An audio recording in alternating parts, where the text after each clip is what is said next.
Thank you for tuning in to Zim News Beat TV with Robert Tapfumani. Chakamiri. Pane ndikukumbira mutsuri wazukuru wenyu. Vari kubirwa mari magwati avanofanira kunge vachitumira kuti vapinde mumatare. Nekuti pane vari kutora chiso chenyu voshandisa mushina ndingati chiko voshandisa zvechizvino zvinezvi voti ndini Shumba tumira mari apo pachivhitivhiti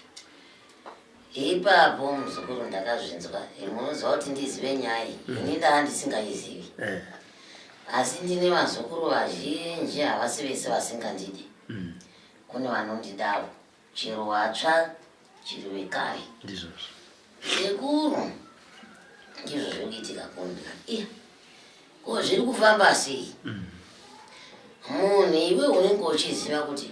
Robert ariko zvingwiro zvake unazvo ndizvozvo zvingwiro zvepadare unazvo ndizvozvo iwo obva waimba nemufananidzo wavaona uko obva watumira gwati rako ikoko watumira gwati rako ikoko wakuchishupa kuti uye uzobatsirwa neni vazukuru pepukai nyika ine mbavha nyika ine vavengi unoti uri kubatsirwa neni asi handisini ndiri kukubatsira nekuti magumo azvo hakuna kubatsirwa kungotorerwa pfuma iyoyo yaendai hakuna chauchabatsirikana nacho unzi aiwa ndini Sekuru Shumba ini izvo handisirini neni ndiri murima hana chandiri kuziva kuti watumira munhu makwatini vazukuru nemi munatsurika kwazinorohwa matumbu ndokwadzinomhanyira zvingwiro zvinenge zviripo pachivhitivhiti kunye pakadera ndizvozvo hanzi zvinenge zviripo zviro maindifundisa razoka ino zvinenge zviripo zvingwiro izvozvo kana Robert chaiye anenge aripo zviri nani kumubvunza kana waona kuti musoro wangu wavhiringika zviri nani kubvunza kuti nhaiwe vanhu ava ndovadini ndovaona papi ndodii unopiwa zano zvino imi muri kuenda kumbavha muchisvika muchibirwa mapedza kubirwa maakutanga kushupai ina handisi ndenda kubira iyi ina handiite matare ekubira vanhu ndinoita matare epasi chigare nekudzidzisa vana vepasi chigare nekurapa vana vepasi chigare ndozvandinoita asi vana musanyaya kutsunzvinya maziso zvokuti unosvika mukubirwa gwatiraenda waakutanga kuti bhuka ikoko newewo kwaunenge wabirwa ikoko uchatangawo kuti venga tese masvikiro ese kuti vanhu ava dzese imbavha nokuti hauchaziviwo kuimba naye nekuda kwechikonzero chako kuti ndiwe unenge watadza kuisa meso ako pavakaringa kuti ndiri kuda apa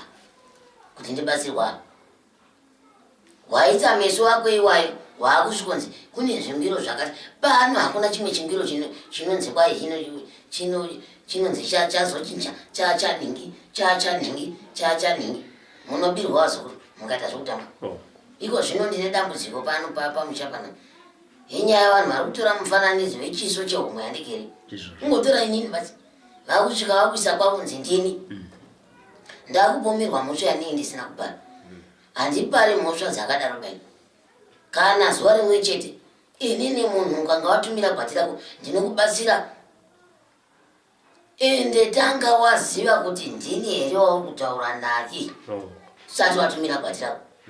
ndane kuti mbavha dzawandisa mbavha dzanyanya kana kutobvunza Robert chai anokutauri aenda abatsirikana nepapa unobatsirwa zvitori nani kana vakasatobvunza chero kuno zvitori nani kana vakatobvunza kana Robert chai anovaudza zvitori nani pane vana vari kuita zvinhu zvisina basa vari kubirwa vazukuru vakuru vanotaura shume yekuti kwadzinorohwa matumbu ndokwadzinodii kwadzinomhanyira chionai zvinozoitwa ikoko matozviokauka kuti uchaziva kuti chinyi nechinyi chakuitwa ikoko hakuna uchabatsirwa here hauna asi pfuma yatotorwa muhombodo dzako mhuri yako yosara ichifa nenzara iwe uchiti waenda kunobatsirwa zvakaoma zvimwe hazvo zvinogumburisasa